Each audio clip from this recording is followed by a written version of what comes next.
देख रहे हैं न्यूज़ 7 हिंदी। राष्ट्र प्रथम। नमस्कार, न्यूज़ 7 हिंदी में आप सभी का स्वागत है। मैं हूं मधुमिता। शुरुआत करते हैं देश की बड़ी खबरों से।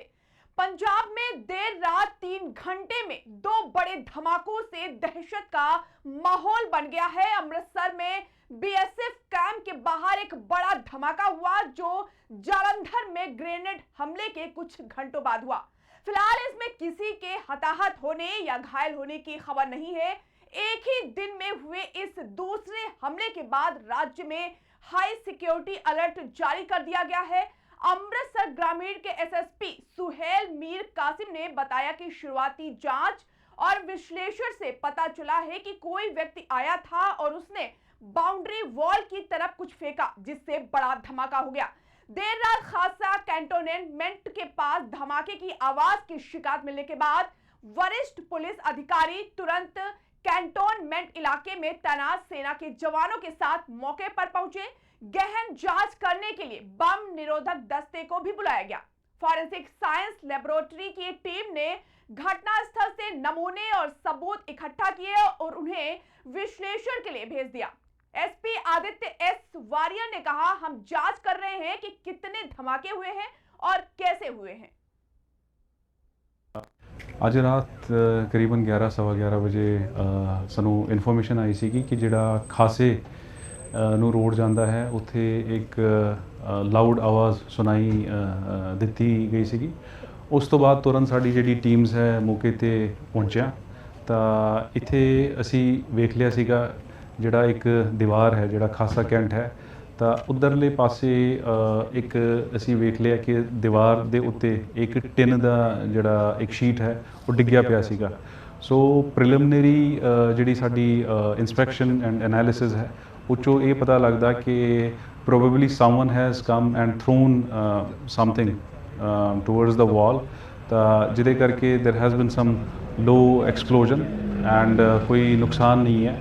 बट असी जॉइंटली इनू इंस्पैक्ट कर रहे, इन्वेस्टिगेट कर रहे हैं। बाकी the forensic teams and the BDS teams are on the spot and will update further. Thank you. जय हिंद।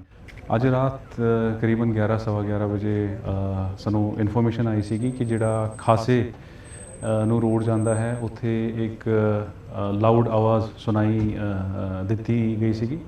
ਉਸ ਤੋਂ ਬਾਅਦ ਤੁਰੰਤ ਸਾਡੀ ਜਿਹੜੀ ਟੀਮਸ ਹੈ ਮੌਕੇ ਤੇ ਪਹੁੰਚਿਆ ਤਾਂ ਇੱਥੇ ਅਸੀਂ ਵੇਖ ਲਿਆ ਸੀਗਾ ਜਿਹੜਾ ਇੱਕ ਦੀਵਾਰ ਹੈ ਜਿਹੜਾ ਖਾਸਾ ਕੈਂਟ ਹੈ ਤਾਂ ਉਧਰਲੇ ਪਾਸੇ ਇੱਕ ਅਸੀਂ ਵੇਖ ਲਿਆ ਕਿ ਦੀਵਾਰ ਦੇ ਉੱਤੇ ਇੱਕ ਟਿਨ ਦਾ ਜਿਹੜਾ ਇੱਕ ਸ਼ੀਟ ਹੈ ਉਹ ਡਿੱਗਿਆ ਪਿਆ ਸੀਗਾ। ਸੋ ਪ੍ਰੀਲਿਮਿਨਰੀ ਜਿਹੜੀ ਸਾਡੀ ਇਨਸਪੈਕਸ਼ਨ ਐਂਡ ਐਨਾਲਿਸਿਸ ਹੈ ਉਹ 'ਚੋਂ ਇਹ ਪਤਾ ਲੱਗਦਾ ਕਿ probably someone has come and thrown something towards the wall ਤਾਂ ਜਿਹਦੇ ਕਰਕੇ ਦੇਰ ਹੈਜ਼ ਬਿਨ ਸਮ लो एक्सप्लोजन एंड कोई नुकसान नहीं है। बट असी जॉइंटली इनू इंस्पैक्ट कर रहे, इन्वेस्टिगेट कर रहे हैं। बाकी the forensic teams and the BDS teams are on the spot and will update further. Thank you. जय हिंद। आज रात करीबन 11:15 भाजपा सांसद रविशंकर प्रसाद ने पश्चिम बंगाल के चुनावी नतीजों पर कहा, बंगाल की जीत ऐतिहासिक है। बंगाल हमारे नेता संस्थापक स्वर्गीय श्यामा प्रसाद मुखर्जी की जन्मभूमि है। वहां इतना अत्याचार, इतना तुष्टीकरण। ममता बनर्जी, आपको क्या हो गया है? आप इस्तीफा क्यों नहीं देंगी? जनता ने आपको इतनी बुरी तरह से तिरस्कृत कर दिया है। जनता के मत का आदर करना सीखिए। बंगाल की जीत ऐतिहासिक है। बंगाल हमारे नेता संस्थापक स्वर्गीय श्यामा प्रसाद मुखर्जी की जन्मभूमि है, जिन्होंने कश्मीर जाते समय बिना परमिट के अपना जीवन होम किया था। कलकत्ता यूनिवर्सिटी के वाइस चांसलर थे, 33 साल की उम्र में उनके पिताजी जज थे कलकत्ता हाईकोर्ट में। वो सुभाष चंद्र बोस की भूमि है, वो महर्षि अरविंद की भूमि है, वो विवेकानंद की भूमि है, रामकृष्ण परमहंस की भूमि है। और वहाँ इतना अत्याचार, इतना तुष्टीकरण, क्या वामपंथी या ममता जी, जनता जगी है। और माँ गंगा का संकल्प मोदी जी की अगुवाई में अमित शाह की हिम्मत, और देखिए 206 से ऊपर सीटें आई। ममता जी क्या हो गया है, इस्तीफा करने देंगे आप? इतना बुरी तरह से जनता ने आपको तिरस्कृत कर दिया। एक बार तो ईमानदारी से वोट करने का अवसर मिला, जनता ने वोट दिया। स्वीकारिए, जनता के मत का आदर करना चाहिए। सर ममता बनर्जी बंगाल की जीत ऐतिहासिक है। बंगाल हमारे बंगाल में बीजेपी की ऐतिहासिक जीत के बाद अमेरिकी राष्ट्रपति ट्रंप ने पीएम मोदी को बधाई दी। उन्होंने इस परिणाम को ऐतिहासिक और निर्णायक बताया और कहा कि भारत भाग्यशाली है कि उसे नरेंद्र मोदी जैसा नेता मिला है। व्हाइट हाउस की ओर से ये संदेश तब आया जब बीजेपी ने पहली बार पश्चिम बंगाल में जीत हासिल की। व्हाइट हाउस के प्रवक्ता कुश देसाई ने कहा, अभी पिछले ही महीने फोन पर हुई बात के दौरान राष्ट्रपति ट्रंप ने प्रधानमंत्री मोदी के प्रति अपनी तारीफ जाहिर की और कहा कि भारत कितना खुशकिस्मत है कि उसे उनके जैसा नेता मिला। राष्ट्रपति प्रधानमंत्री नरेंद्र मोदी को इस हालिया ऐतिहासिक और निर्णायक चुनावी जीत पर बधाई देते हैं।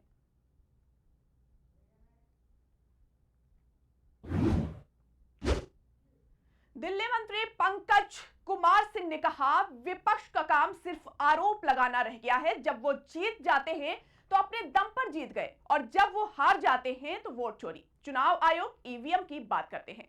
विपक्ष को समझना चाहिए, इस लोकतंत्र में लोकतांत्रिक तरीके से मतदान करने वाली जनता ने जब मन बना लिया है कि भाजपा की सरकार आनी चाहिए तो सरकार आती है, चाहे वो राहुल गांधी हो या ममता बनर्जी हो। बंगाल की जनता ने अपने मतों के जरिए भाजपा की सरकार लाई है। जो आरोप लगाया है इलेक्शन कमीशन पे, उस पर आप क्या? अपोजिशन का काम रह गया है सिर्फ आरोप लगाना। जब वो जीत जाते हैं तो अपने दम पे जीत गए और जब वो हार जाते हैं तो वोट चोरी, इलेक्शन कमीशन, ईवीएम की बात करते हैं। अपोजिशन को समझना चाहिए कि इस लोकतंत्र में लोकतांत्रिक तरीके से मतदान करने वाली जनता ने जब मन बना लिया कि भारतीय जनता पार्टी की सरकार आनी चाहिए, सरकार आती है। और चाहे वो राहुल जी हों, चाहे अरविंद केजरीवाल जी हों, इनके बारे में इनका काम ही रह गया है कि अपोजिशन के नाते कि सिर्फ वोट चोरी, ईवीएम के बारे में बातें करना। ममता जी भी ये आरोप लगा रही हैं, लेकिन लोकतांत्रिक तरीके से वहां की जनता ने अपने मतों का प्रयोग करके भारतीय जनता पार्टी को, मेरे प्रधानमंत्री आदरणीय नरेंद्र मोदी जी पे विश्वास जताया, हमारे गृह मंत्री अमित शाह जी पर विश्वास जताया और हम उस मतों के दम पे, जनता के मतों के दम पे और अपनी पार्टी के संगठन के दम पे हम ये सत्ता में आए हैं। और अपोजिशन के पास कुछ रहा नहीं है तो ऐसे आरोप लगाया है इलेक्शन कमीशन पे, उस पर आप क्या? पश्चिम बंगाल में बीजेपी की जीत के बाद आम आदमी पार्टी के राष्ट्रीय संयोजक अरविंद केजरीवाल का बड़ा बयान सामने आया है। उन्होंने अपने बयान में कहा, आज पूरे देश में एक बड़ा संकट मंडरा रहा है। जिस तरह से भारतीय जनता पार्टी ने लोकतंत्र को हाईजैक कर लिया है और उसकी हत्या कर दी है, पिछले 3-4 महीनों से हम बंगाल में ही रहे, अराजकता को देख रहे हैं। उन्होंने यही काम बिहार और महाराष्ट्र में भी किया। उन्होंने बताया कि मेरी अपनी विधानसभा में जेल जाने से पहले 1,48,000 वोट थे। जब मैं वापस आया तो केवल 1,06,000 वोट रह गए। उन्होंने 6 महीनों के भीतर 42,000 वोट कटवा दिए।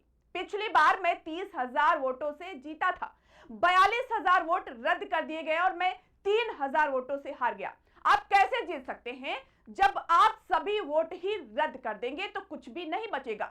यही अराजकता पूरे देश में चल रही है। आज लोकतंत्र संकट में है।